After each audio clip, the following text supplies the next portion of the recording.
The House Judiciary Committee issued subpoenas last night to Microsoft, Meta, TikTok, Apple, Amazon, Rumble, X, and Alphabet to investigate foreign censorship of U.S. companies. Joining us now, House Judiciary Committee Chairman Jim Jordan, Congressman of Ohio. And it's good to see you, Congressman. Thanks for joining us. Good to be with you. You bet. We never have to ask you to play along with our format at Squawk Box of no jacket.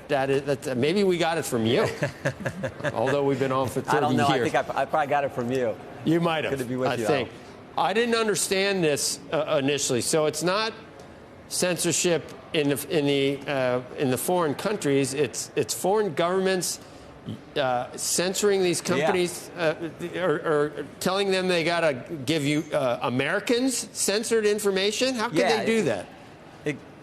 Well, their Digital Services Act says, and they use the term global spillover. So if it's actually resulting, they wanted you to take it down globally. In fact, it was officials in Australia said they want to stop it globally with their act. So what we did is we've sent the subpoenas to the companies saying, give us the communications between the EU and you, or the UK, or even Brazil, where they have asked you to take down stuff or threaten you or pressure you to take down stuff. And frankly, if they don't take down information, then it's sort of like a shakedown. Then they get fined under the Digital Services Act in the European Union, or the Online Safety Act in the UK. So this sort of goes, remember, Mark Zuckerberg said we need help from foreign censorship that impacts Americans. And so that's what we're trying to do, is first get the information.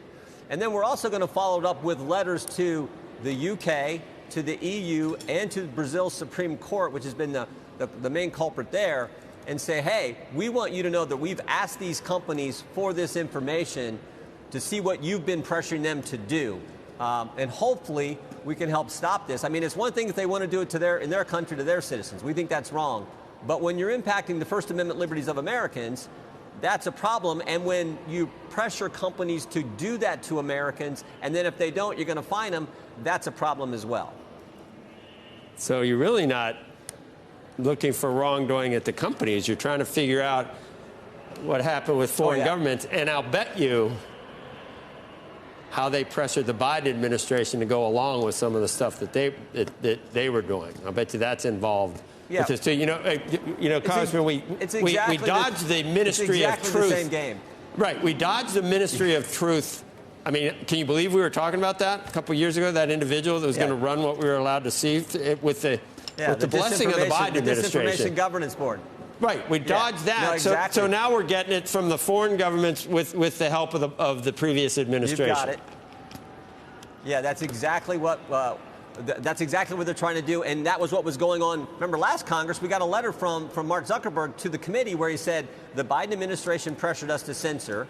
We did it. We're sorry. We won't do it again. And they've subsequently now changed policy and got rid of the fact checker and went to what we call the First Amendment. The best way to combat crazy speech, wrong speech, is more speech. That's the First Amendment. That's what the Supreme Court has always held, that the First Amendment and free speech is about. So we're trying to protect that right for Americans. I remember when RFK Jr. testified in front of our committee 2 years ago. He had a great line.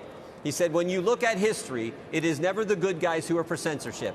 It is always the bad guys. And that is so true. So we want the First Amendment. We hope free speech happens everywhere, but we certainly want to protect the rights of Americans, and that's why we're asking for this information. And then following it up today with letters to the UK Prime Minister, with the EU, President of the EU, and the head of the Supreme Court in Brazil, saying, hey, here's what we sent to these companies. You need to be on notice that we're watching what you're doing. Because remember, last summer, it was the commissioner at the EU who threatened X, the day they were getting ready to interview President Trump. You got to be careful. People might get this information around the world. They were threatening him. They wanted him to censor that interview. So that is our concern.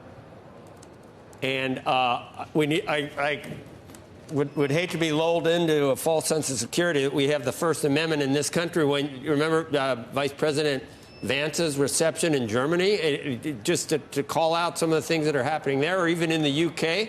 I understand that we're the only place with the First Amendment. I mean, I've often thought some of these countries that, have 11 different ruling coalitions, that we can lend them the Constitution. But up to this point, we have not done that. So they don't have First Amendment protections there. And we see what the worst case scenario is if you don't.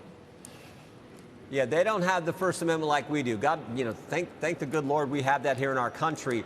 But one of the hallmarks of Western civilization is this ability to debate, to have free debate. And, you make your argument, I'll make our argument. Well, let's have the debate. And when you start to diminish that, that is scary. We had a witness. She was a Canadian journalist who covered the trucker strike up there. She's testified a couple times in front of our committee. And she talked about this. She says one of the core values of Western civilization is free speech, free debate. And if you don't have that, the alternatives to settling disputes is scary. And we never want to get there, certainly in this country, but frankly in Western culture. So this is why it's so important. And we were so close a few years ago with where the Biden administration was taking us. Thank goodness we've stopped that. But we want to have an impact here and frankly help American companies. These guys are literally getting, it's a shakedown if they don't follow this law that they know doesn't comply with the rights that we enjoy as Americans under the Constitution.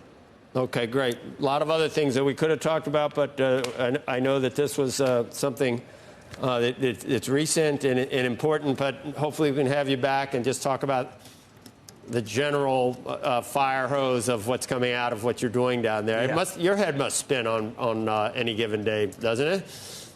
Well, we're busy, but that's the job. You got to come here and fight for the things you told the American people you were going to do, and that's what we're trying to do. And certainly, you can't have censorship. You just can't have it. So we're trying to do everything we can to stop it and to help great American companies.